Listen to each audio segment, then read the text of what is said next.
જય શ્રી કૃષ્ણ. સ્વાગત છે તમારું આરબી ઠાકોર કુકિંગ ચેનલમાં. તો હવે શિયાળાની શરૂઆત થઈ ગઈ છે અને સરસ મજાનું લીલું લસણ પણ આવવા લાગ્યું છે. તો અહીંયા આપણે આજે લસણિયા મરચાં બનાવીશું. એના માટે મેં અહીંયા લીલું લસણ આ રીતે ઝીણું કાપી લીધું છે અને લીલા મરચાંને પણ આ રીતે ઝીણા કાપી લીધા છે. આ દેશી મરચાં હોય છે, બહુ તીખા નથી હોતા. તો ચાલો આપણે બનાવવાનું શરૂ કરીએ. તો આપણે સૌ પહેલાં કઢાઈમાં 4 મોટી ચમચી તેલ લઈ લઈશું.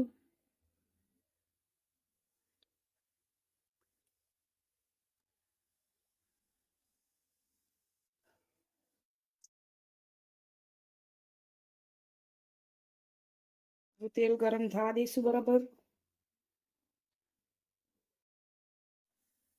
તેલ ગરમ થઈ ગયું છે. આપણે 1 ચમચી જેટલી રાઈ નાખીશું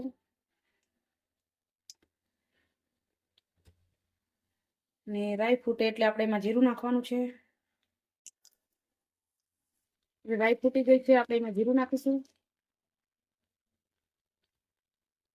અને 2 ચપટી જેટલો આપણે અજમો નાખીશું.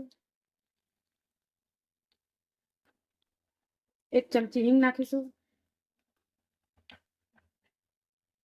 ને હવે આપણે એમાં મરચાં નાખીશું.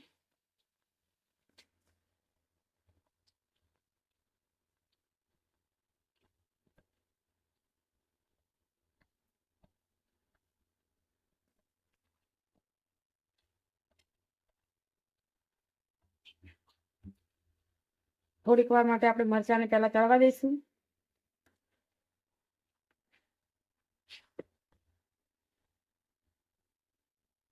સ્વાદ પ્રમાણે મીઠું નાખીશું.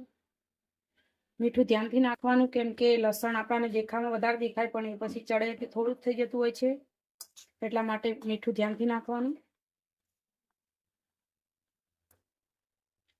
આ મરચાં ખાવામાં એટલા બધા ટેસ્ટી બને છે કે હવે શિયાળો આવશે એટલે અમારા ઘરમાં આતરા દિવસે બનશે.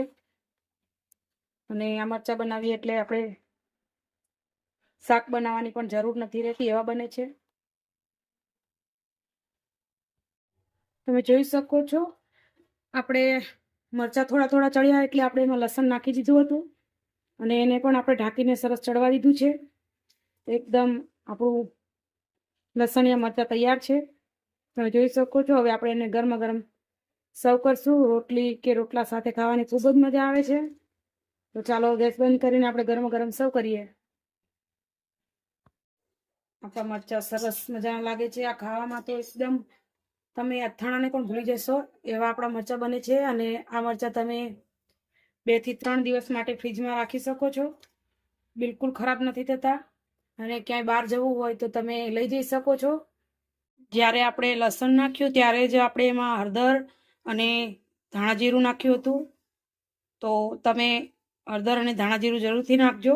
અને જો તમારે ના નાખવું હોય તો તમે સ્કીપ કરી શકો છો, પણ હળદરથી કલર સારો આવે છે એટલા માટે. અને જ્યારે મારે લસણ નાખવાનો ટાઈમ થયો ત્યારે મારા ફોનની બેટરી ડાઉન થઈ ગઈ હતી, એટલા માટે શૂટિંગ નથી થયું.